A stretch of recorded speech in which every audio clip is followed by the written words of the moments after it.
I'm Roy Anderson, retired major of the United States Air Force.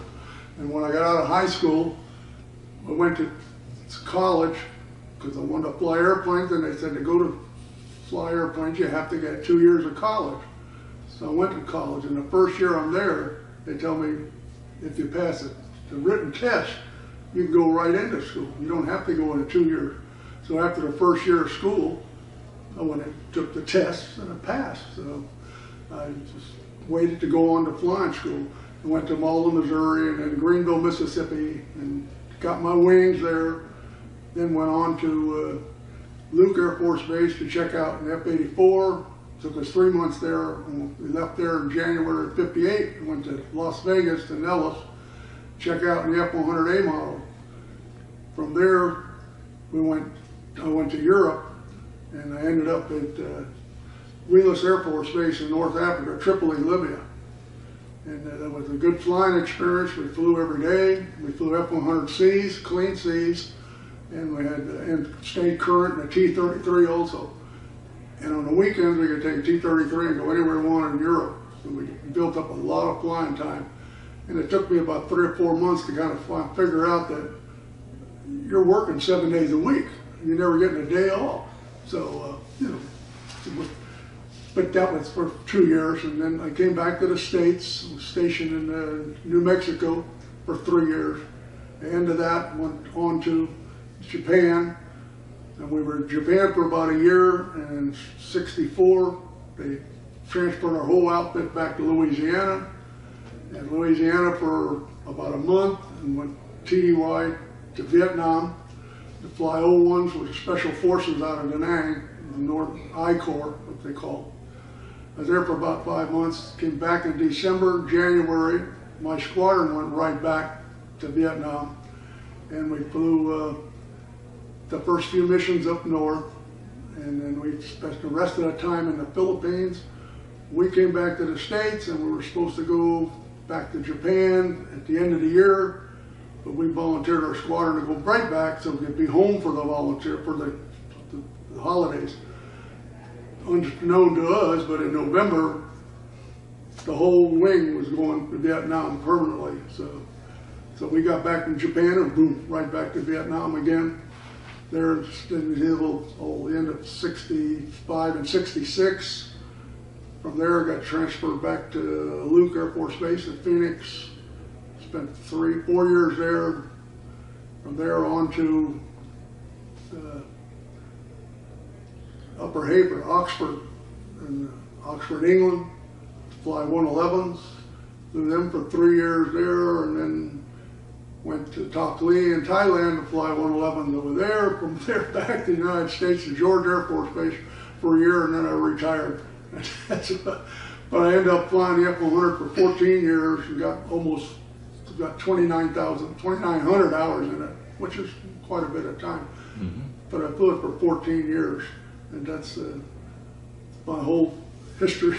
But you know, when I retired, I had a couple of racehorses. That's why I come back to Phoenix for, so you could race at Turf Paradise.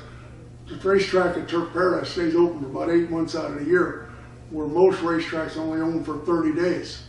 So and it's a cheaper racetrack. So that's where we ended up in Phoenix, and that's where my kids were born and raised. They all the way through, all the way through school in Phoenix. They went from us or Scottsdale.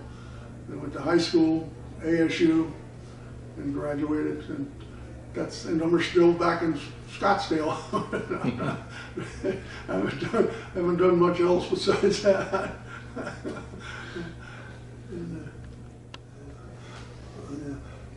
Sometimes I remember some of the sorties we had in Vietnam, which I had about 240 combat sorties in Vietnam, but the last sortie I had there, we went out on a mission, and I was leading the flight of 3, and we had 2 1,000-pound bombers. So I roll in on our first target and come down to shoot, pickle off my 1,000-pounder, pull out, and just as I come off, I was getting a little shaky, shuffling around. So I looked around, and sure enough, I had a hole in the wing, about 2-3 inch hole in the wing. It must have been about a good 30 caliber machine gun or something hit me. And so I came around, I said, I gotta drop this other bomb anyway, so I'm down and dropped the second bomb, and as I pulled off, it shook a whole lot more. We shook really hard, and about that time somebody called me and said, Lee, you're smoking. And of course, an airplane smoking means you're probably on fire, and that's the worst word you want to hear. So I started heading straight for the water to get out where you can bail out over the water. And then by that time they called and said, no, you're not smoking anymore. So I checked all my instruments, and sure enough, the number 2 hydraulic flight control was out and had no pressure. And so the airplane controlled all right. So I just flew on back to the base and landed. And when I got on the ground and looked around, they had a good hole in the wing, which was draining some fuel out of it. And then the tail section had a good hole, and the bullet evidently hit the actuator and the rudder and fractured it. And so the hydraulic fluid was leaking down the tail onto the engine, and that's what was smoking. So as soon as we ran out of hydraulic fluid, it stopped smoking. So it turned out pretty good. So we got home and landed, and that just happened to be my last flight I had, the 240th combat mission. In the others, I got hit about 8 or 10 times, but there were really nothing to talk about. That was the only mission that really came close to being dangerous. That's about it. Yeah. And like most of our combat stories weren't, they were down in the weeds, and we got shot at a lot, but most of the times we never realized that we got hit until we got back on the ground. The one mission I was on, I came off on a strafing pass and I pulled up to 2,500 feet, and I was pulling 4 Gs doing 400 knots. And all of a sudden I had a bang underneath my airplane. And I thought, well, what the heck could that be? And nothing, the airplane was fine. We flew back, and when we landed, the crew chief asked me about what, and I said, something hit me underneath the airplane. So we climbed out and looked, and sure enough, there was a hole in the bottom of the airplane, and we pulled the panel off, and what it had, I got hit with a rifle fire, and it hit the barrel of the gun. And it just flattened the bullet out, but it sounded just like you were hit with a hammer. I couldn't believe it. I should have kept that bullet, I guess.